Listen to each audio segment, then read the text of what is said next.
मैं एक बार इस्लामाबाद चलता हूं। फैजल साहब, आप सब कुछ देख रहे हैं, पूरी दुनिया में इस्लामाबाद ने अपनी पीठ थपथपाई कि हम बहुत बड़ा काम करने जा रहे हैं, लेकिन 21 घंटे के अंदर ये वार्ता टूटती नजर आई, विफल होती नजर आई। अब क्या होगा? अब पाकिस्तान की भूमिका क्या होगी? पाकिस्तान क्या करेगा और कौन सुनेगा आपकी बात? सबसे बड़ा सवाल यह है। और सबसे बड़ी बात कि सीज फायर का क्या होगा, इसको लेकर कोई बातचीत?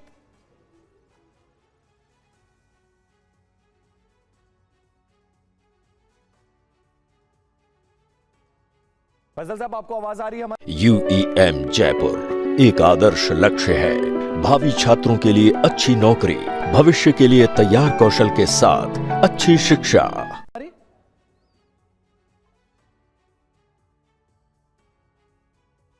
फैजल साहब, आपको हमारी आवाज मिल रही है क्या?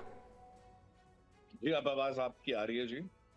जी, सवाल में देखिए, मैं एक बार फिर से दोहराता हूं आपको।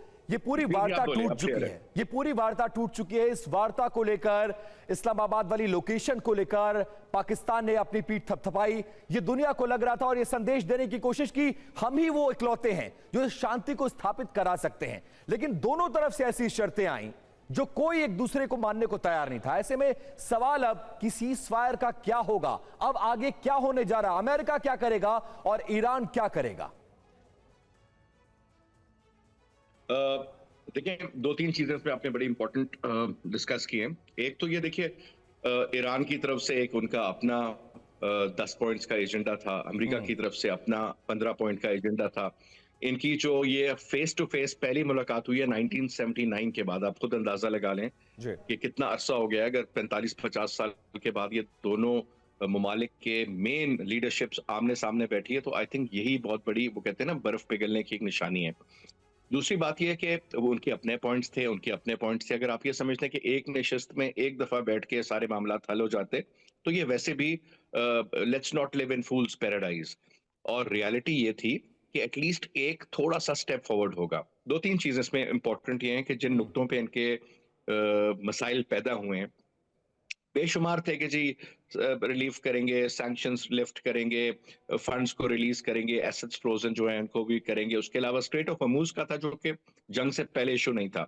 ईरान कंप्लीट उसकी एक मांगता है कंट्रोल, जो कि किसी भी सूरत अमेरिका उसको देने को तैयार नहीं होगा। लेकिन मुझे लगता है कि अगर इस पर बातचीत हो तो आगे चलकर किसी स्टेज पे बैलेंस हो जाता है। दूसरा कि अमेरिका ने और आई की तरफ से भी, क्योंकि ये सिग्नेटरी भी हैं उसके एनपीटी के, तो इसमें सबसे इंपॉर्टेंट चीज ये है कि आप ये देखें कि ईरान हमेशा से कहता है कि हम यूरेनियम को इनरिच करेंगे एक सर्टेन लेवल तक, लेकिन वो कमर्शियल पर्पसेस के लिए होगा और हमारा कोई इंटेंशन नहीं है एटॉमिक बॉम्ब बनाने का।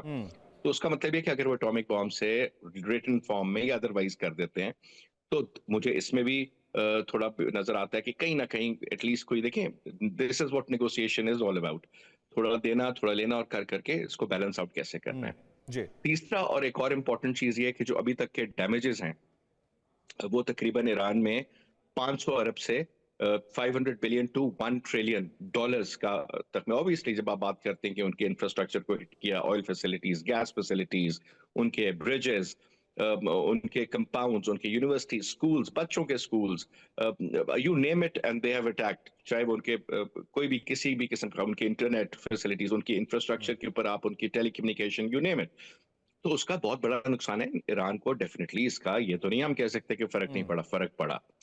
लेकिन जहां तक आप समझते हैं कि ये बातचीत बिल्कुल, जिस तरह के मैं सुन रहा था आपके जो रिपोर्टर थे वो कह रहे थे कि they have failed, I think they have not failed, maybe they have entered into लेकिन another phase। फैजल साहब, आप जो बातें कह रहे हैं, ये सारी बातें इस्लामाबाद पहुंचने से पहले जो 10 सूत्रीय मांग ईरान की थी वो रख चुका था। उसको लेकर बहुत ज्यादा कंसर्न अमेरिका नजर नहीं आया और अमेरिका अपनी बातें थोपते नजर आया। वापस लौटूंगा आपके पास और चर्चा करेंगे।